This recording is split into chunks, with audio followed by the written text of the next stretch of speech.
ٹھیک, تھوڑا سا انتظار. عزیز بھائی آپ بتائیے سوال کیا ہے. عزیز بھائی سن پا رہے ہیں ہمیں؟ ٹی وی کی آواز تھوڑی دیر کے لیے میوٹ کر دیجئے, اس کے بعد سوال بتائیے اپنا. میرے بچے کا وزن کم ہے, 2 مہینے کا ہے, اس کے جسم سے دھلیاں بہت آتی ہے. بچے کی عمر آپ نے 2 مہینے بتائی. عزیز بھائی ٹی وی کی آواز تھوڑی دیر کے لیے میوٹ کیجئے, سوال دہرا دیجئے. ہاں جی, السلام علیکم. وعلیکم السلام. جی میرے بچے کا وزن کم ہے, 2 مہینے کا بچہ ہے میرا. 2 مہینے کا بچہ ہے میرا, اس کا وزن کم ہے, اس کے جسم پہ جھریاں ہے. کیا ہے؟ جھریاں بتائی انہوں نے. اچھا آپ نے اس کے جسم پہ جھریاں بتائی ہیں. چونکہ آپ نے ٹی وی کا والیوم میوٹ نہیں کیا, رابطے میں جو پریشانیاں ہیں وہ آپ کے سامنے ہیں, یہ باقی ناظرین کے ساتھ بھی ہو سکتی ہیں, اسی لیے بار بار کہتے ہیں کہ جتنی دیر آپ سوال پیار کریں صرف اتنی دیر کے لیے ٹی وی کی آواز بند کر دیں, زیادہ بہتر رہے گا. ایک چھوٹا سا بریک لے رہے ہیں, بریک کے بعد ملتے ہیں.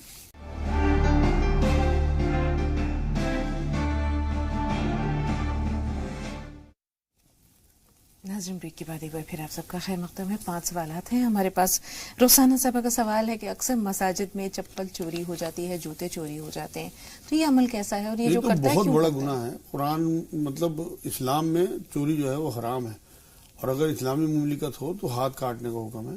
اس لیے اس میں تو پوچھنے کی کوئی بات نہیں ہے, تمام مشہور بات ہے کہ چپل چوری ہو, لیکن اس نیت سے مسجد میں آنا, اس ارادے سے آنا یا ایسا کام کر جانا, ہاں تو یہ تو حرام ہے. بڑا گناہ کا بہت بڑا گناہ, اور بڑا گناہ. ایک تو مسجد میں کر رہے ہیں, اور دوسرے آپ شریعت کے خلاف جو چیز اللہ اور اس کے رسول نے حرام قرار دے دی, یہ تو دونوں چیزیں اور زیادہ بڑا گناہ کرا دی. بالکل.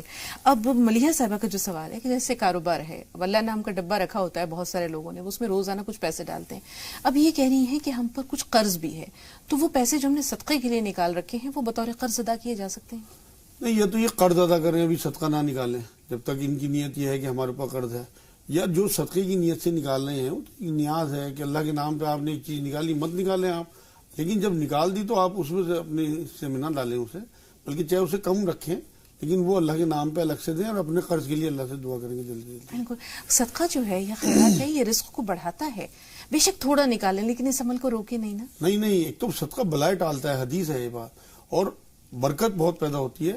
حضور صلی اللہ علیہ وسلم نے قسم کھا کے یہ بات کہی ہے کہ صدقے سے کبھی مال نہیں گھٹتا, کہ میں اللہ کی قسم کھا کے کہتا ہوں یہ بات کہ صدقے سے مال نہیں گھٹتا. جس عمل پر رسول پاک صلی اللہ علیہ وسلم جو ہے وہ قسم کھا لے, بے شک تو پھر اس کے موتی ہے, انہیں تو دونوں ہاتھوں سے جھولی بھر کر جو ہے وہ جمع کرنا چاہیے. بچے کہاں نہیں مانتے, شوہر کہاں نہیں مانتے, یہ سوچ کر اگر بہن کو نماز میں رونا آ جائے تو یہ عمل کیسا؟ اصل میں نماز تو ویسے ایک میڈیٹیشن ہے, اللہ رب العزت سے ہی ساری توجہ اور سارا معاملہ سارا جوڑ ہونا چاہیے اس وقت. لیکن اگر کیونکہ ہم دنیا میں رہتے ہیں کوئی خیال آ بھی جائے تو اس میں کوئی حرج نہیں ہے, کوشش کریں زیادہ خیال نہ آئے. لیکن اگر آ جائے تو کوئی اتنا بڑا گناہ نہیں ہے. بس ویسے صحابہ کرام کو بھی آتے تھے نمازوں کے بیچ میں. 4 سال ہو گئے بہن کی شادی کو, جیسے وہ کہہ رہی ہیں کہ اولاد نہیں ہے, کچھ بے قاعدگی کا بھی ذکر کیا انہوں نے. ایک تو انہیں سب سے پہلے یہ کہ اپنے ہسبینڈ کی جانچ کرائیں, کئی بار مردوں میں بھی کمی ہوتی ہے تو اس وجہ سے بھی بچے نہیں ہو پاتے.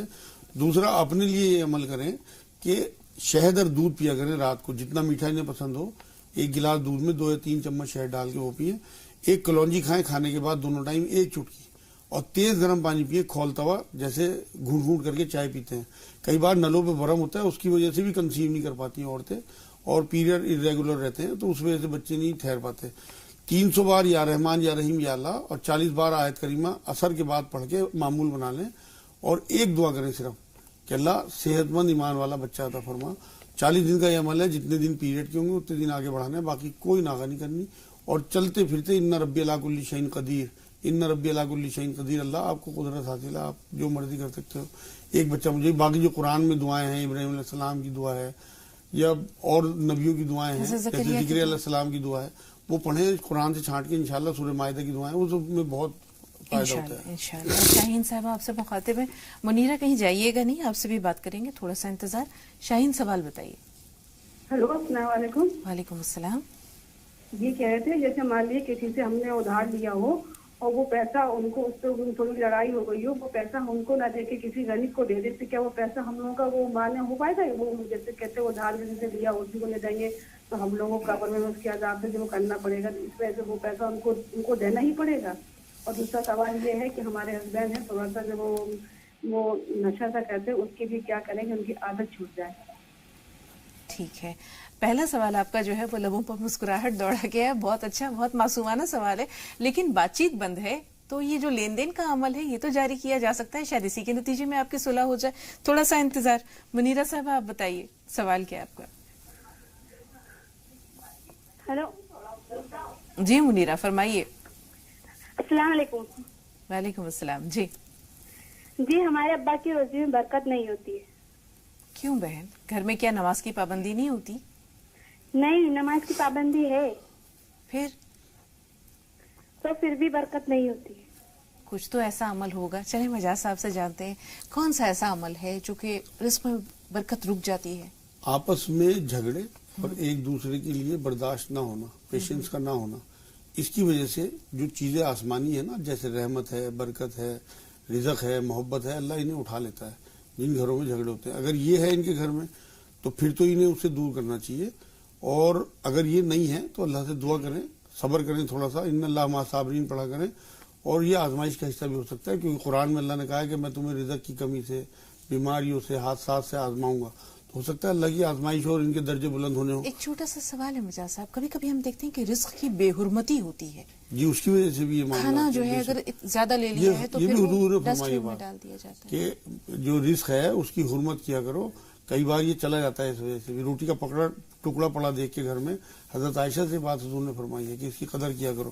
انہیں یہ چاہیے کہ ان کو اور ان کے والد کو نماز کی پابندی کے ساتھ ساتھ 300 بار یا ذوالجلال والاکرام اور 300 بار یا ولی یا والی یا نصیر اور 40 بار آیت کریمہ لا الہ الا انت سبحانک انی کنت من الظالمین پڑھیں. اور ایک دعا ہے جو حدیثوں میں آتی ہے، اللہم اکفنی بحلالک عن حرامک واغننی بفضلک عمن سواک. اسے 21 بار صبح شام پڑھیں، انشاءاللہ اللہ سے دعا کریں. جی نجمہ صاحبہ فرمائیے. ہلو جی نجمہ صاحبہ فرمائیے، سوال کیا ہے؟ میرا سوال یہ، السلام علیکم. وعلیکم السلام. میرا سوال یہ ہے آپا کہ میرے 4 لڑکیاں ہیں. ہاں ہاں سن رہے نا؟ ہاں بالکل سن رہی ہوں، بات جاری رکھیے. ہاں میرے 4 لڑکیاں ہیں. میرے شوہر کا انتقال ہو گیا، ابھی 1 سال ہو گیا. میرے پاس کچھ پیسے ہیں، 2.5 لاکھ روپے بینک میں رکھی ہوں. میری ایک لڑکی کی شادی باقی ابھی، تو اس کا جو بھی اگر پیسے مل رہے مجھے تو میں وہ لے سکتی ہوں کیا؟ مجھے گناہ ہوگا کہ اگر وہ پیسے میں نے خرچ کیے تو؟ اچھا سوال ہے آپ کا. اللہ تعالیٰ آپ کے تمام مسائل دور کرے، پریشانیوں کو آسان کرے، راستے آسان کرے. 2.5 لاکھ روپے بچی کی ایک شادی کے لیے انہوں نے رکھ رکھے ہیں.